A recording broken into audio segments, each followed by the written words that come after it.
Soyez salués dans le beau et précieux nom de notre Seigneur Jésus-Christ. Notre texte de méditation est Exode, le chapitre 22, du verset 16 au verset 31. Ce texte porte sur les lois morales et religieuses diverses. Nous voulons subdiviser en trois cette partie. Et lisons ensemble progressivement les parties. La première partie est du verset 16 au verset 17 qui dit: si un homme séduit une vierge qui n'est point fiancée et qu'il couche avec elle, il payera sa dot et la prendra pour femme. Si le père refuse de la lui accorder, il payera en argent la valeur de la dot des vierges. Ici, en cas de violence sur une vierge, notons que divers versets en cas de séduction d'une vierge sont relevés. Toutes ces lois et règlements ont à la fois un caractère humain sans minimiser leur fondement divin. C'est pour cela qu'il faut faire attention. Il ne faut pas dire, comme elle est une vierge et un marié, la violenter, elle va devenir une deuxième femme, une troisième femme ou une quatrième femme. Non. Dieu dit au commencement, il y avait un homme et une femme. Et ces règles qu'il a données doivent toujours avoir pour fondement la vie divine afin de pouvoir préserver la relation avec Dieu. Mais retenons qu'il faut toujours s'éloigner de la violence. Et là où il y a violence, il doit avoir dédommagement, il doit avoir règlement. Et ces règles doivent être selon Dieu. La deuxième partie, c'est du verset 18 au verset 20. Ce sont les lois sur les abominations et les sacrifices à des dieux étrangers. Nous allons lire ensemble. Tu ne laisseras point vivre la magicienne. Quiconque couche avec une bête sera puni de mort. Celui qui offre des sacrifices à d'autres dieux, car l'Éternel seul sera voué à l'extermination. La mise à mort est la sanction requise à celui ou celle qui pratique la sorcellerie ou la zoophilie, c'est-à-dire des personnes qui ont des attirances sexuelles ou affectives avec un ou plusieurs animaux. Il en est de même des sacrifices à des dieux étrangers. Ce sont des abominations contraires au projet de Dieu quand il a créé l'homme à son image. Existe-t-il encore des objets que vous vouez à un culte en les conservant chez vous? C'est de l'idolâtrie et c'est ouvrir son cœur à un Dieu étranger. La peine de mort équivaut ici au châtiment éternel réservé aux âmes perdues. Quand tu adores un Dieu étranger ou quand tu es dans l'abomination, c'est comme si tu avais destiné ton âme à s'égarer et à vivre éternellement à l'enfer. Mais Dieu t'aime. C'est pour cela qu'il te donne maintenant d'entendre que tu dois changer, que tu dois abandonner cette abomination, que tu dois abandonner des sacrifices que tu offres à ces dieux symbolisés par la forêt sacrée, les eaux sacrées, symbolisés par des masques, symbolisés par des objets que tu gardes chez toi. Jésus vient à toi et il veut te libérer. Les lois morales et religieuses ici prennent en compte les devoirs envers les étrangers et les droits des dieux. Et cela, c'est du verset 21 au verset 31. Il est dit, tu ne maltraiteras point l'étranger et tu ne l'opprimeras point, car vous avez été étrangers dans le pays d'Égypte. Tu n'affligeras point la veuve ni l'orphelin. Si tu les affliges et qu'ils viennent à moi, j'entendrai leurs cris.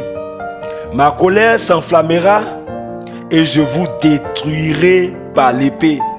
Vos femmes deviendront veuves et vos enfants orphelins. Si tu prêtes de l'argent à mon peuple, au pauvre qui est avec toi, tu ne seras point à son égard comme un créancier. Tu n'exigeras de lui point d'intérêt. Si tu prends en gage le vêtement de ton prochain, tu le lui rendras avant le coucher du soleil, car c'est sa seule couverture.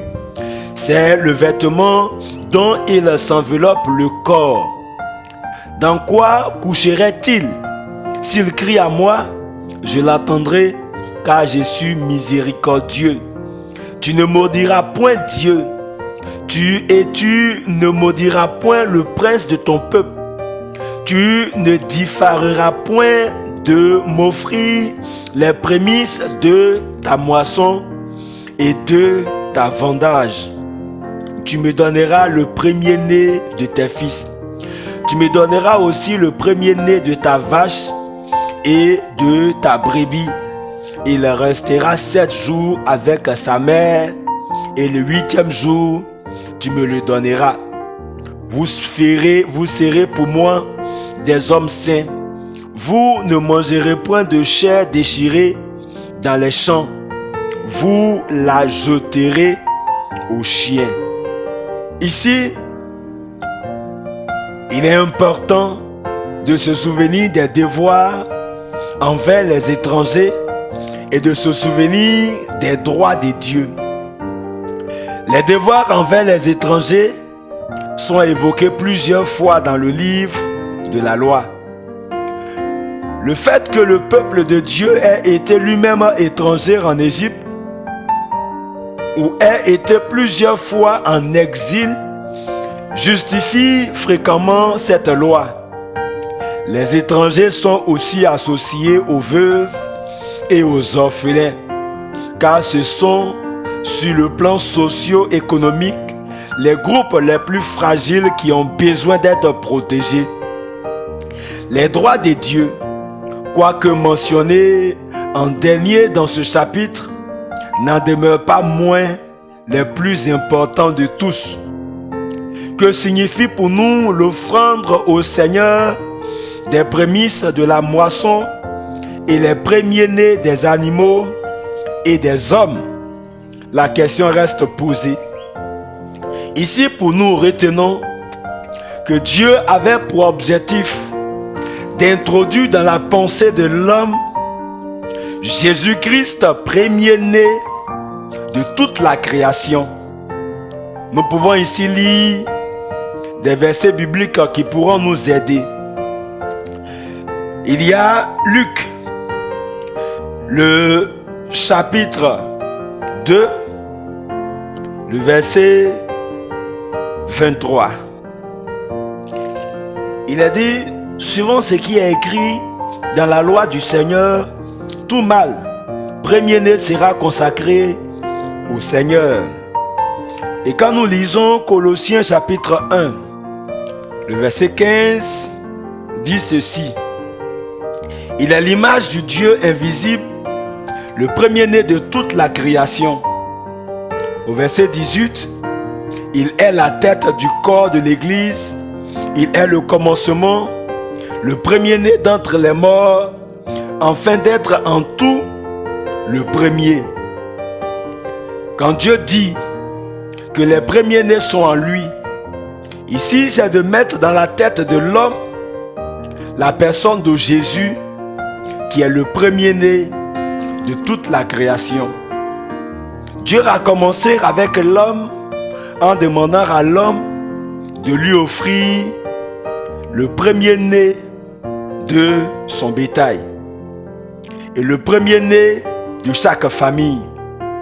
Mais quand Dieu a permis qu'il y ait 12 tribus, il a choisi les Lévites à la place des premiers-nés du bétail et des premiers-nés de famille, et il a mis les Lévites pour le servir.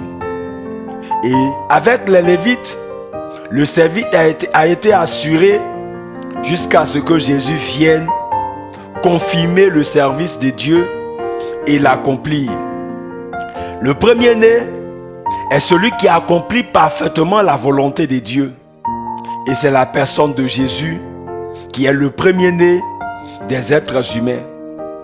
Ici, les premiers-nés qui appartiennent à Dieu est synonyme du chrétien qui appartient à Dieu. Est synonyme de la personne qui s'abandonne à Dieu.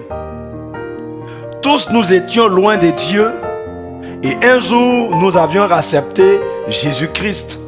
Alors nous devenons le premier-né de Dieu, puisqu'il est dit que nous sommes nés de nouveau, nous sommes une nouvelle créature.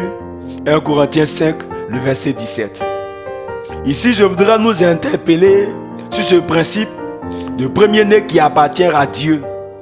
Ne soyons pas distraits par ces personnes qui nous invitent à apporter notre premier salaire ou à apporter à pouvoir compenser notre premier fils par de l'argent.